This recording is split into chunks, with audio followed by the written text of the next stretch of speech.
Bonsoir et bienvenue sur la page Facebook du Crédit Agricole d'Aquitaine. Je suis très heureux de vous retrouver pour un nouveau numéro de Ça part en live. Nous sommes en direct de la Cité du Vin à Bordeaux à l'occasion du lancement de la filière tourisme du Crédit Agricole d'Aquitaine. Le tourisme, c'est un enjeu économique majeur pour les 3 départements couverts par la Banque régionale, la Gironde, les Landes et le Lot-et-Garonne. Et pour répondre à ces enjeux, le Crédit Agricole d'Aquitaine souhaite proposer aux professionnels du tourisme un accompagnement spécifique qui répond à leurs problématiques. Et d'ailleurs, dans un instant, nous verrons plus en détail le contenu de ce dispositif avec Claire Saffort, responsable de cette nouvelle filière tourisme. Et puis, je demanderai également son avis à un professionnel du tourisme pour savoir ce qu'il pense de cette offre et puis également si ce dispositif mis en place peut répondre à ces problématiques. Mais avant, pour débuter ce nouveau Facebook Live, j'ai le plaisir d'accueillir à mes côtés Isabelle Doucet. Elle est responsable études pour Sud-Ouest Publicité. Bonsoir Isabelle. Bonsoir Nicolas. Alors je suis ravi de vous accueillir puisqu'il y a quelques minutes, dans l'amphithéâtre de la Cité du Vin, vous avez exposé les résultats de l'étude menée avec Kantar sur l'attractivité du tourisme de proximité en Nouvelle-Aquitaine. Et nous allons partager avec vous les grands enseignements. En première question, tout d'abord, qu'est-ce qu'on appelle tourisme de proximité ? Alors tourisme de proximité, en tout cas tel qu'on l'a défini dans notre enquête qu'on a menée donc avec Kantar, c'est tous les déplacements touristiques, que ce soit des week-ends, des courts séjours ou des vacances, que les Néo-Aquitains ont effectués dans un des départements de Nouvelle-Aquitaine. Voilà. Et est-ce qu'il y a un type de saisonnalité pour ces déplacements en Nouvelle-Aquitaine ? Alors, ce qu'on constate, c'est que si une majorité des séjours, évidemment, sont faits l'été, il y a quand même énormément de séjours qui sont faits au printemps, à l'automne et l'hiver. On a, c'est vrai, la chance d'être sur un territoire où on a des plages magnifiques, des stations de ski, des campagnes, des sites touristiques. Et on voit que finalement, cette richesse d'offres touristiques permet un étalement des séjours. Et finalement, quel type de séjour privilégie les Néo-Aquitains ? Des longs séjours, des courts séjours, des week-ends ? Alors, quand le Néo-Aquitain part pour un séjour touristique sur un des départements de Néo-Aquitaine, donc de Nouvelle-Aquitaine, donc à proximité de chez lui, on est plutôt sur des courts séjours. On entend par court séjour les week-ends et les séjours de 3 à 6 nuitées. Et qu'est-ce qu'ils recherchent justement, ces touristes néo-aquitains ? Quel est le sens de leur voyage ? Alors, ce qui est intéressant, on le voit d'ailleurs dans d'autres études qui ont été menées également par Kantar sur les aspirations des Français et les consommations, c'est qu'on a vraiment un souhait de s'ancrer, de se poser, de se ressourcer, de se retrouver en famille pour partager des moments. Et puis finalement, plus on est actif aussi, plus on a des vies où on est toujours en train de courir, on est toujours connecté, on a vraiment ce besoin de se ressourcer, de se retrouver. Alors ça peut paraître paradoxal parce qu'il y a aussi un accès à la mobilité qui est accru, avec la possibilité maintenant pour finalement un très petit budget de sauter dans un avion pour découvrir une capitale européenne. Donc c'est paradoxal, mais finalement les deux coexistent en même temps. La volonté de quête, d'authenticité, de connaître son territoire, de s'ancrer, et puis cette facilité en fait à la mobilité. Donc une vraie quête de sens, d'authenticité, vous disiez. Et quels sont les sites qui sont privilégiés dans la région pour retrouver cette quête de sens ? Alors il y en a beaucoup. Alors en termes de notoriété, évidemment, on est sur des sites qui ont des notoriétés très fortes, qui sont vraiment connus, plus ou moins. Mais la richesse, elle est énorme. Et entre le culturel, le ludique, le sportif, ou le simplement naturel, découvrir les territoires, il y a vraiment une grande richesse qui fait que oui, il y a une vraie attractivité pour le tourisme local. Et alors finalement, quel type de communication faut-il privilégier pour attirer ces touristes néo-aquitains ? Alors ça, je laisserai les meilleurs communicants, les meilleures agences répondre à ma place. Mais sans doute, en tout cas, on trouve dans cette enquête des pistes pour bâtir sa communication, parce que quand on comprend mieux effectivement ce à quoi les gens aspirent, et en l'occurrence ce besoin de naturel, de vrai, d'authentique, ça peut donner des vraies pistes à des créatifs pour bâtir des communications efficaces. On laissera les créatifs travailler. Et avant de vous laisser partir, Isabelle, une dernière question. Vous, quel est votre endroit privilégié pour vous ressourcer justement et avoir cette quête d'authenticité en Nouvelle-Aquitaine ? Alors, moi, je suis une fan de montagne. Et en Nouvelle-Aquitaine, il y a quand même une belle partie des Pyrénées. Et je trouve qu'il n'y a rien de plus beau et de plus magique que la montagne. Et alors là, pour le coup, en toute saison. Et d'ailleurs, je recommande les Pyrénées à l'automne. Parce qu'on n'y pense pas forcément. Et c'est une saison qui est absolument magnifique pour découvrir, par exemple, les Pyrénées-Atlantiques. Eh ben, merci beaucoup Isabelle et merci pour cette petite astuce. Donc, allons découvrir les Pyrénées en automne. On y gagnera beaucoup, on découvrira de très très belles couleurs. Je vous remercie et je vous laisse tranquillement partir. À bientôt. Merci beaucoup Isabelle. Nous allons continuer ce Facebook Live avec deux personnes qui vont me rejoindre en plateau.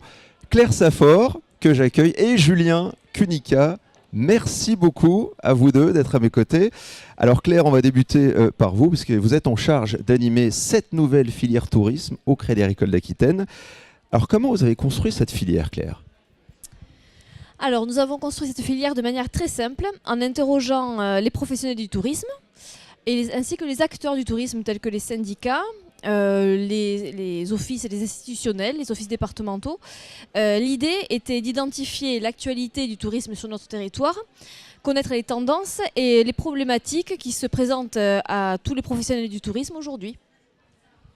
Et alors, pour répondre à ces problématiques, justement, quelles solutions vous allez mettre en place et proposer ? Alors, la filière tourisme du Crédit Agricole se doit de proposer tout d'abord des offres, des solutions bancaires. Donc l'idée, de prime abord, lorsqu'on interroge un professionnel du tourisme, sa première préoccupation, c'est sa trésorerie. Qui dit tourisme dit saisonnalité. Donc notre première solution, c'est accompagner la trésorerie de l'entreprise avec un découvert dont le plafond s'adapte vraiment à la saisonnalité de l'activité. Donc ça, c'est une première solution. Ensuite, on propose des solutions innovantes dans l'encaissement du chiffre d'affaires. Ce qui est aussi très important pour les produits tourisme aujourd'hui, c'est être présent sur le net. Qui veut capter des voyageurs, être reconnu des voyageurs, doit absolument avoir au minimum une vitrine, une présence en ligne. Donc l'idée, c'est que nous les accompagnons dans la création d'une vitrine, d'une boutique en ligne s'il le faut. Donc dans nos offres, nous incluons ça aussi pour être présent et percutant et performant sur le net pour réussir sur la captation des voyageurs et donc dans le tourisme.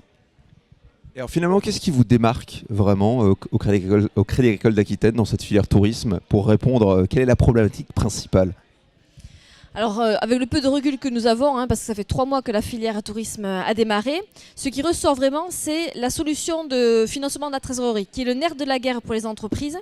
Et c'est vrai qu'aujourd'hui, accompagner un découvreur autorisé dont le plafond s'adapte à la saisonnalité, ça c'est vraiment quelque chose de très différenciant et d'innovant dans le secteur bancaire et qui fait vraiment la différence aujourd'hui dans notre offre. Alors on verra ça dans un instant si c'est l'avis de Julien Cunica qui est un professionnel du tourisme, est-ce qu'il le partage également. Avant, encore quelques petites questions pour vous. Quelles sont vos ambitions commerciales sur ce secteur du tourisme ? Alors très clairement, nous avons des ambitions commerciales fortes parce que nous voulons vraiment, notre ambition, c'est de devenir l'acteur bancaire référent auprès des professionnels et des acteurs du tourisme. Donc ça, c'est l'ambition, le chapeau. Tout ça pour augmenter nos parts de marché. Aujourd'hui, nous sommes à 14% de parts de marché auprès des professionnels du tourisme. Sous 3 ans, nous voulons atteindre 20% de parts de marché. Donc des ambitions fortes et beaucoup de motivation pour y arriver. Alors on le voit, oui, il y a ces ambitions, mais est-ce que vous diriez finalement que cette filière tourisme est le prolongement de l'ancrage territorial et de cette volonté de créer du lien avec son territoire et qui est voulu par le Crédit Agricole d'Aquitaine ? Oui, complètement. Le Crédit Agricole Aquitaine, son ADN, c'est vraiment cet ancrage au territoire. Et comme l'évoquait M. Bouin tout à l'heure, c'est notre raison d'être. Si notre territoire va bien, le Crédit Agricole ira bien. Donc ça, c'est le constat de départ. Donc la filière tourisme se doit aussi d'être l'écho de l'activité économique et du tourisme sur son territoire. Du coup, dans l'approche de la filière, on est vraiment très vigilant sur ce que sont les problématiques et l'actualité, les attentes des professionnels sur le territoire. Prenons un exemple. Sur le bassin d'Arcachon, nous avons organisé un job dating. Pourquoi ? Parce qu'on s'est rendu compte que les professionnels du tourisme, dans leurs attentes, dans leurs problématiques, il y avait un vrai problème de recrutement de saisonniers sur le secteur pour les saisons estivales. Donc nous avons organisé un job dating pour les accompagner, leur faciliter le recrutement des talents pour la saison 2019. Donc avec 12 recruteurs, nous avons reçu des jeunes pour postuler pour la saison 2019 et faciliter ainsi le recrutement des saisonniers pour la nouvelle saison. Voilà. Alors ça, c'est un exemple très concret. Je crois que vous avez mis autre chose en place à Lacano. Est-ce que vous pouvez nous en dire un peu plus? Oui, alors là aussi, notre problématique, qui dit saison touristique, dit souvent création d'activités. Des professionnels veulent se lancer en amont de la saison. À peu près, les rendez-vous ont lieu en février pour pouvoir être prêts pour la saison mars, avril, au moment de Pâques. C'est souvent le timing que l'on observe. Fort de ce constat, nous avons organisé des cafés de la création sur Lacano au mois de février. Dans les cafés de la création, ce sont des matinées que nous dédions aux créateurs d'entreprises. Nous faisons venir des experts de la création, des avocats, experts comptables, les chambres consulaires, les pépinières d'entreprises locales, les offices du tourisme aussi. Le but du jeu, c'est que les experts puissent répondre aux questions que peut avoir un créateur par rapport à son projet. Et à la fin de la matinée, le créateur dans l'activité touristique, bénéficie d'un maximum d'expertise et de son projet qui était peut-être un petit peu bancal en début de matinée, on aboutit à un projet professionnel abouti en fin de matinée. Le but, c'est que vraiment l'activité décolle et que la création d'entreprise soit réussie. Très bien, merci beaucoup pour ces deux exemples, le job dating et puis ce que vous avez mis en place à Lacano. Dernière question, un peu comme j'ai posé Isabelle tout à l'heure, est-ce que vous avez un endroit préféré ici en Nouvelle-Aquitaine pour vous ressourcer et avoir un peu cette quête d'authenticité qui est recherchée apparemment par les néo-aquitains? Trop dur de choisir. Donc pour se ressourcer, moi, ce que j'imagine, c'est un circuit. Commencer par les Bastides sur le secteur du Villeneuvois dans Lot-et-Garonne, descendre vers Bordeaux par les routes du vin, arriver à Bordeaux, découvrir le patrimoine, le culturel et terminer sur la côte du Verdon, Lacano, le bassin jusque sur la côte landaise pour profiter des stations balnéaires. Voilà. Voilà, ça couvre tout le territoire avec beaucoup de RTT. Parce que sans RTT, c'est impossible ce circuit. Merci beaucoup Claire, je vous invite à rester avec moi et puis on va faire connaissance avec vous maintenant. Julien Cunica, enfin faire connaissance. Il y en a qui vous connaissent, vous êtes une figure de la restauration à Bordeaux, vous détenez 5 restaurants dans la capitale girondine et vous avez aussi développé une entreprise de coaching en restauration. De quoi s'agit-il ? Bonsoir, oui, eh bien, écoutez, il s'agit d'une société qui fait du consulting en restauration, du coaching. Donc c'est tout simplement une entreprise qui est là pour aider les néo-restaurateurs ou les anciens restaurateurs qui ont des difficultés dans leur établissement pour pouvoir rétablir les marges, la politique de commercialisation et pour rétablir clairement une bonne ligne de conduite pour l'avenir. Voilà. Alors on va faire un point avec vous sur un peu le tourisme et votre vision ici dans le Bordelais. On sait que depuis une dizaine d'années, Bordeaux vraiment explose. Est-ce que vous diriez que le tourisme culinaire a contribué à cet attrait de Bordeaux ? Oui, indéniablement. La ville de Bordeaux, depuis ces 10 dernières années, a été mise en valeur, en lumière. On avait des façades noires, on a eu une ville qui s'est illuminée depuis une dizaine d'années, avec un ancien maire, maintenant parti malheureusement aussi, qui a bien fait son travail. Et il est vrai que le tourisme culinaire joue en partie grandement pour la ville de Bordeaux, puisqu'on a eu même l'arrivée de grands chefs avec de belles étoiles au-dessus de chaque toque. Et je pense que c'est une qualité première aussi à garder sur une ville qui a été, je crois, en 2017 élue par Lonely Planet plus belle ville ou meilleure ville au monde culinaire. Donc je pense qu'il faut continuer dans ce chemin. Et justement, au-delà, quel regard vous portez sur le tourisme globalement, dans le Bordelais, en Nouvelle-Aquitaine plus généralement ?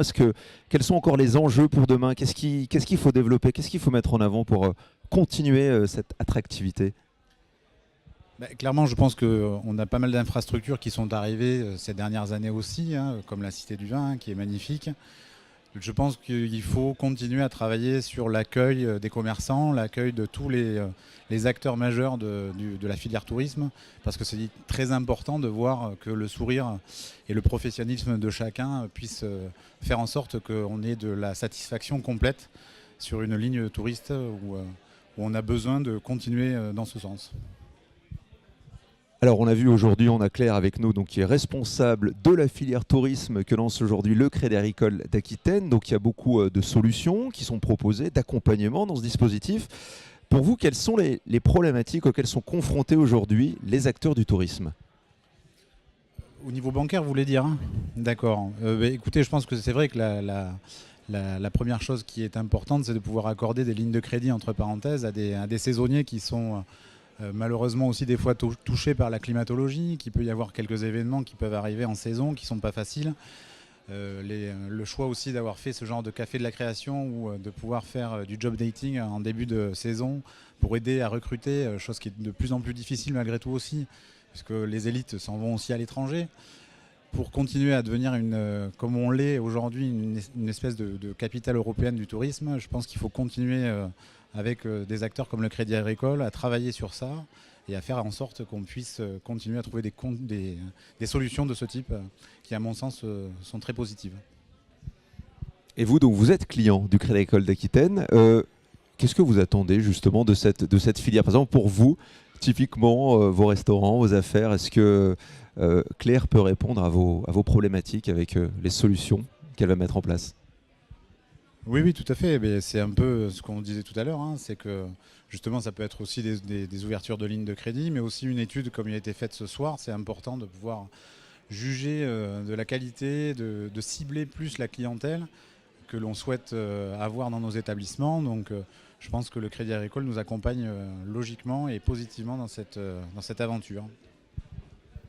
Une avant-dernière question, vous qui avant-dernière, vous qui avez donc bien réussi, là il y a peut-être en ce moment des jeunes acteurs du tourisme qui nous regardent, qui se demandent quelles sont les clés, qu'est-ce qu'il faut absolument savoir, notamment dans la partie restauration pour que ça marche. Quelle est vraiment, est-ce qu'il y a 2-3 clés à donner, au-delà de se faire accompagner évidemment par le Crédit Agricole d'Aquitaine, mais quels conseils vous donneriez aux jeunes qui veulent se lancer comme vous? Je vais pas faire d'humour, mais je vais leur dire de m'appeler, quoi, pour leur faire un coaching. Non, clairement, je pense qu'il y a des clés évidentes. C'est d'avoir un bon business plan, de monter les choses sur la partie économique le plus précis possible, d'avoir un concept. C'est un métier très difficile, hein, c'est chronophage aussi, hein, tous ces métiers de la restauration ou du tourisme. Et ça demande beaucoup de concentration, ça demande beaucoup de temps.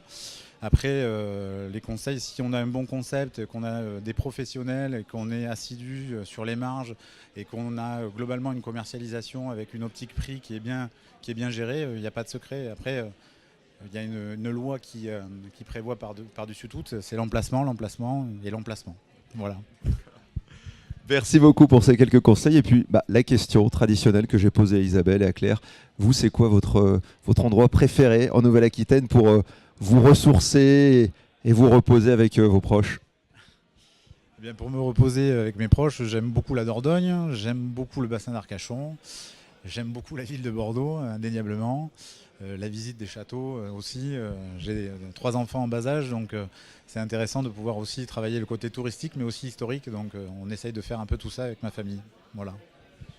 Merci beaucoup à vous deux. Je vous remercie donc Claire de nous avoir fait découvrir cette filière tourisme lancée aujourd'hui par le Crédit Agricole d'Aquitaine. Donc n'hésitez pas d'ailleurs, si vous avez suivi ce Facebook Live et que vous avez des questions, vous nous les posez sur la page Facebook du Crédit Agricole d'Aquitaine et on vous y répondra dans les plus brefs délais. Merci à vous également, Julien Cunicet, de nous avoir donné vos conseils, également ce que vous pensiez de cette offre qui va vraiment être bénéfique pour les professionnels du tourisme. Il y a un dispositif qui va pouvoir les accompagner et les soutenir dans leur développement. Et je vous souhaite à tous les deux de passer une très très belle soirée. Et puis quant à nous, on se retrouve rapidement pour un nouveau numéro de Ça part en live dans un autre endroit, un autre lieu, avec d'autres problématiques, mais toujours sur la page Facebook du Crédit Agricole d'Aquitaine. À bientôt, très bonne soirée, au revoir.